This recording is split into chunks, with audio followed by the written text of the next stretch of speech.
What is the role of human geography in a changing world with regards to higher education? For this project, we were tasked with conducting an interview with Professor Sarah Dyer. She is a human geographer who specialises in education, work and gender research here at the University of Exeter. We have structured this presentation by order of the questions which we asked Professor Sarah Dyer. The logical order and flow of our conversation means that this is an appropriate way of presenting our conclusions. In considering the role of human geography in a changing world with respect to higher education, the first question to be asked is what a geographical education actually brings to the table in today's world. Our group interview with Professor Dyer, along with the reading she suggested, highlighted the fact that an education in geography develops students' abilities to understand complexity, which is a very valuable asset in a changing world. This sets geography apart from other social sciences, which largely focus on studying regularity, while geography looks at how things can play out in different contexts. Understanding complexity in a number of situations allows for the recognition and negotiation of problems that we as geographers may face in the modern world. For example, the ability to analyze the impact of climate change in different contexts and as a result, produce an effective response. Professor Dyer stressed that a geographical education should not be confined to simply developing student skills and knowledge around the subject, but that it should develop their way of thinking with respect to their own lifelong development, helping them to contribute to the welfare of themselves, their community, and their world. The introduction of a geo-capabilities approach found in our reading really highlights this point, presenting an effective way of enhancing geographic study by challenging the generic teaching found in many institutions today and focusing more on students' individual development.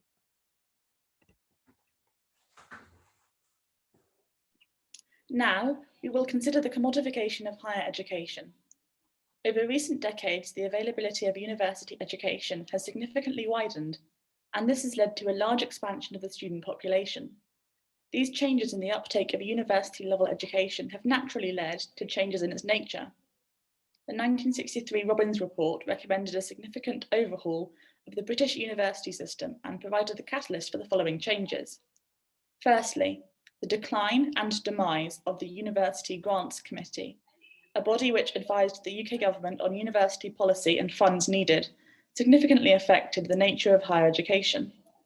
Wilmot, 1995, comments that the UGCs effectively distanced universities from state control and competitive pressure. With the end of the UGC, universities were left exposed to commercial pressures and demands. Secondly, the expansion of student numbers means that it is no longer possible to finance higher education in the ways in which it had been.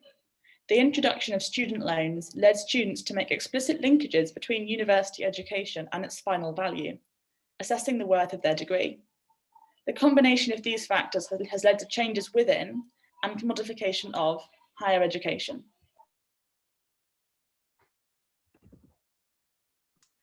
So I'm going to address the question of whether the changing competitive environment of universities has meant that they have shifted their focus away from a purely academic approach in favour of delivering a commercially valuable and marketable set of skills. As you can see on the graph, over the last 25 years, there's been an increased number of people going to university.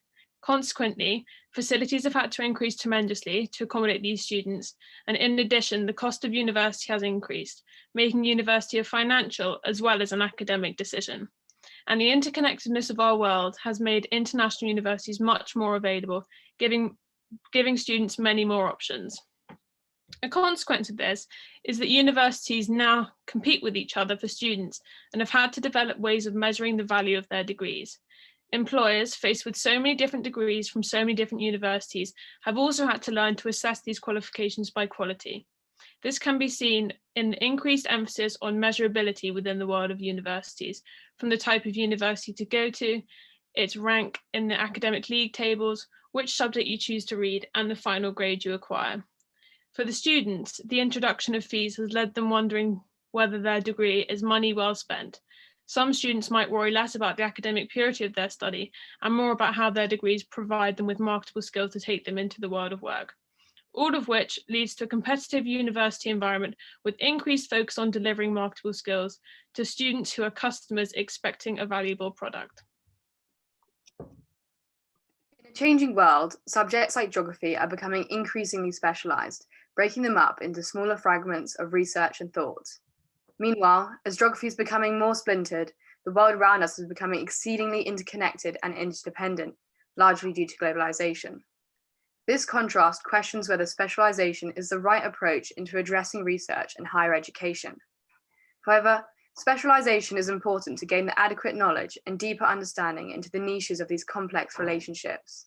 For example, in economic geography, analyzing patterns contributing to globalization is vital for future understandings of management of energy, resources, and supply chains.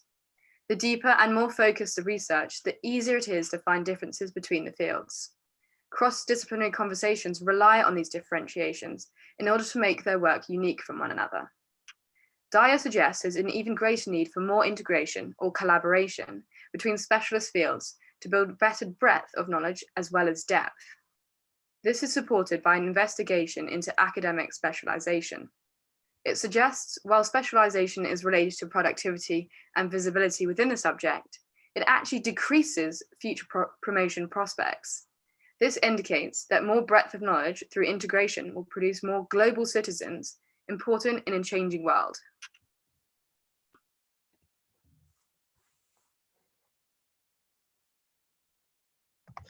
A geo-capability approach within higher education is unique in the way it approaches learning, prioritizing the process of becoming someone through education.